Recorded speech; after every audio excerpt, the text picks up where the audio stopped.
Well, hello and welcome back to the Tao Manifesting Tarot. This, of course, as I say every time I do a tarot reading, this is the tarot reading for serious people in serious times.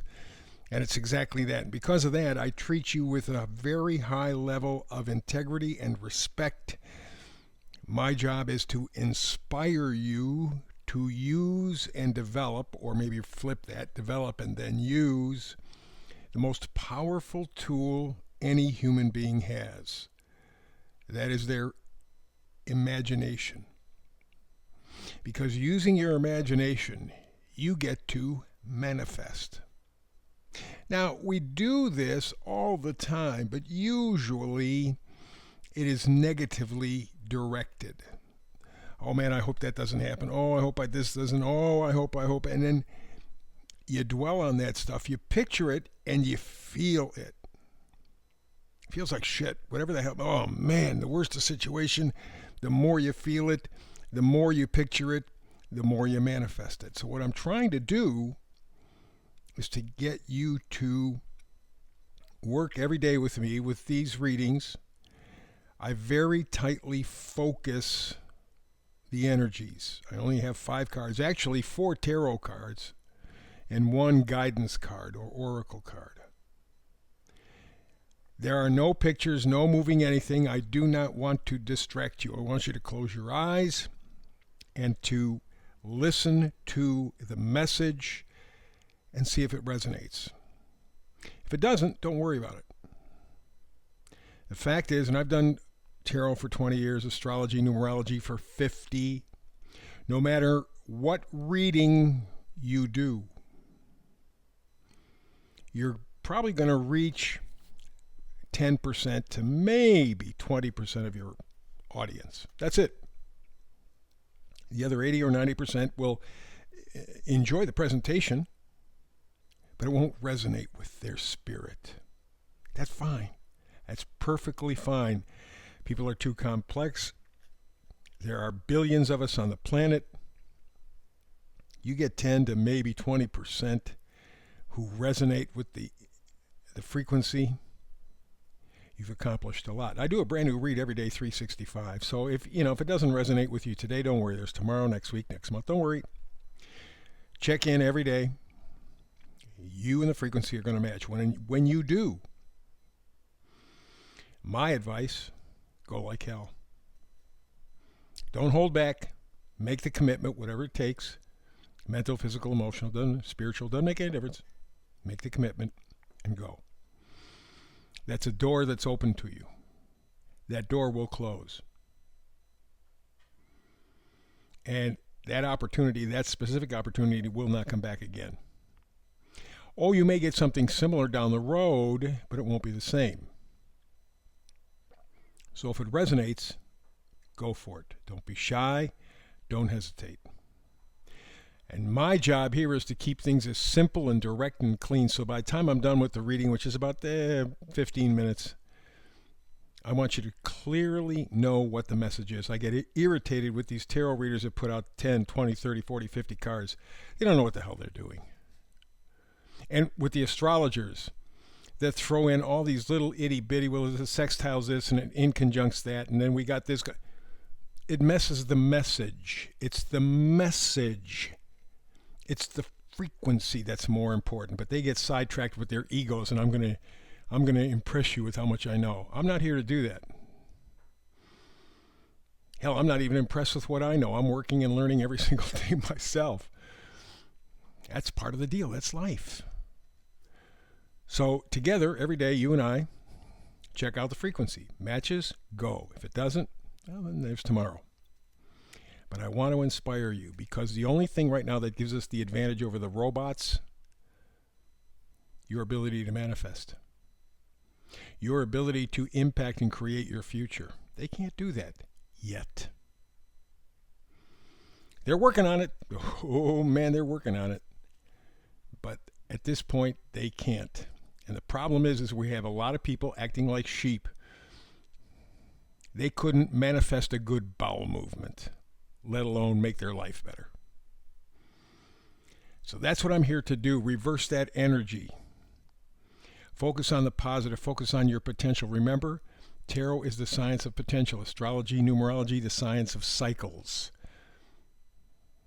But with numerology and astrology, you have cycles that you can kind of predict what's coming. You may not get the exact event, but the energy is the same. It's just like, for example, the planet Pluto was in the same place it is right now back July 4th, 1776. For Americans, that's when we signed the Declaration of Independence. Guess what's coming up in July 4th, 2026? Exactly the same thing, 250th anniversary of the United States. What's the energy around here? Constitution, freedom. Along with that, though, responsibility. That's the key. That was the missing part. That's where the sheep part comes in. You don't take responsibility. Remember, this is a government by the people, for the people, of the people. Where have the people been? Intentionally left out of the loop. We have to come back and grab hold, grab power, grab our birthright. And that birthright right now is manifesting. So let's get to it. 5 cards on your screen. Middle card is the Oracle card, sets the mood for the reading. And we have milk and honey. For people who, in this era, are diabetic prone, which is the majority of people, I guess, milk and honey sounds terrible. Lots of sugar. Fact of the matter is, if we didn't mess with it, we didn't screw with it, we didn't tamper with it, we didn't make it poison, milk and honey you can live off those two things. Raw milk, unpasteurized, is loaded with enzymes and vitamins and minerals. That's why cattle have to graze on grass. They take the nutrition from the grass, which, by the way, grass is arguably one of the most nutrient-rich things on the planet. They take all those good things in there. We can't chew grass. We don't have 6 stomachs like the cows do. They take it, break it down with their 6 stomachs. It becomes a part of them. When we drink their milk, eat their meat, that's where we get those nutrients. It's all part of a system. It's all part of a system, and we think we know better. Honey, they have found in recent years honey that's 5,000 years old. They found it in Egypt, one of the tombs. Still edible. Perfectly safe, perfectly healthy, all the good juju. Man, greedy bastards, or let's screw it up. We are pissing on ourselves. And up till now, we haven't had the brains to know better. Nature is so uniquely, intensely, magnificently planned that that's what we live by. But no. There are people who want to grow all kinds of things in laboratories. That's better than nature, better than God, get out of here. And we're beginning to understand that now. There is an awakening. So the idea of milk and honey, back hundreds, thousands of years ago, that was tremendous. Milk and honey. Sweet, loaded with good nutrition. You could literally live off of milk and honey. It gave you what you needed. Not the case anymore. So you are looking for the energy to sustain your life. But it's not just survive. You want to thrive. Because right now, most of us are just surviving. Ain't fun. Ain't fun. And so literally, the milk and honey in our lives has been poisoned, has been taken away. And now you're beginning to see a kind of reacclimation. I just don't want to survive. I want to thrive. And that doesn't mean more cars, more houses, more... No. It means more love, more joy, more happiness, more friendship. More time. Because time you can't buy. I don't give a damn how rich you are. You could be 10 Jeff Bezos, 10 Bill Gates, whatever the case. Doesn't make it. Put it in a name. Doesn't make any difference. You cannot buy more time. That's what thriving is, to enjoy and interact with the time that you have. The meme for today is a very good one. A person raised off love and a person raised off of survival see the world very differently. Wow. So that's why the energy for today is milk and honey. Survive or thrive. What are you going to choose? Let's go all the way to the left. We got the Four of Cups. Cups are our emotional connections, attachments. They could be good or bad. Doesn't make any difference. They're just emotional connections. Four of Cups says that frankly, you don't give a damn anymore. Don't care. Could be narcissistic kind of energy where you're turned inward and you just don't give a damn about anything, including yourself, by the way. But it's a lack of motivation. It's boredom. You are not emotionally connected to your life in some way. It's just empty. And I've seen this around me over the last few years. Man, has life changed. I mean, I live in a small town way up near Lake Superior. And, you know, before all of this craziness started 4 years ago, the town, little village type thing was alive with people going and coming and doing and laughing and talking and all kinds of things, interacting. Now, very quiet. Doesn't make any difference whether it's the summer, winter, spring, fall. Doesn't make any difference. There's not that vitality. There's not that human connection anymore. Takes me to the next card, the Five of Cups. Again, cups, we're dealing with emotions. The five, talking about bereavement, sadness, grief. These two cards fit together. Our emotional self has been destroyed or damaged severely. And we're still not out of the funk. And the reason we're not out of the funk is because we still see our government and the corporate bastards in the world squeezing us dry. You know, they talked about LA becoming being the Olympic site for 2028, and they were going to kind of start talking up 15-minute cities.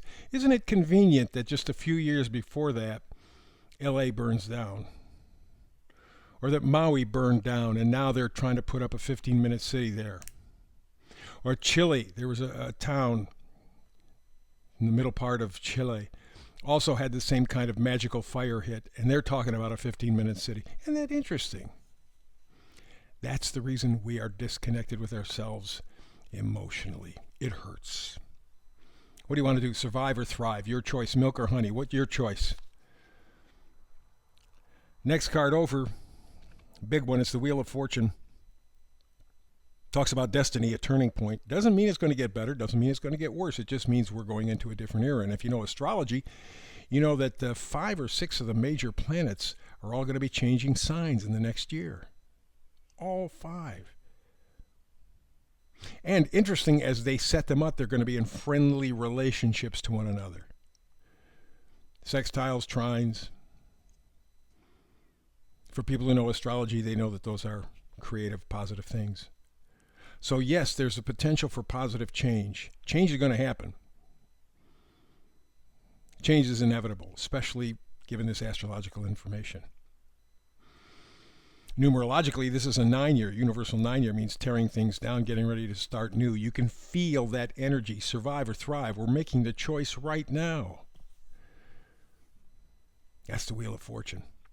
And finally, we get to the Three of Pentacles. Threes are always our human trinity, mind, body, spirit. Mind, body, spirit. And the Pentacles say you're going to have to adjust your sense of values. What's important to you? Why is it important to you? What are you going to choose? Just surviving or thriving? Up to you. And we're in that process right now, this minute. You can feel the energy. The potential for positive change is here. But potential is a two-way street. And the way that you help to keep it positive is by staying in touch, staying in tune. Government by the people, for the people, of the people. That's the key. And a person raised off of love and a person raised off of survival see the world very differently. That's what we're battling right now. It has nothing to do with men or women, white or black, male, female, has nothing to do with any of that stuff. It has to do with class. Those who have and are sitting on us versus our own rights, God-given rights. Survive or thrive, your choice. Milk or honey, your choice. That's the reading for today. Back again tomorrow with another Tao Manifested reading. Between now and the next time you and I get together, I hope it's tomorrow. Peace and blessings.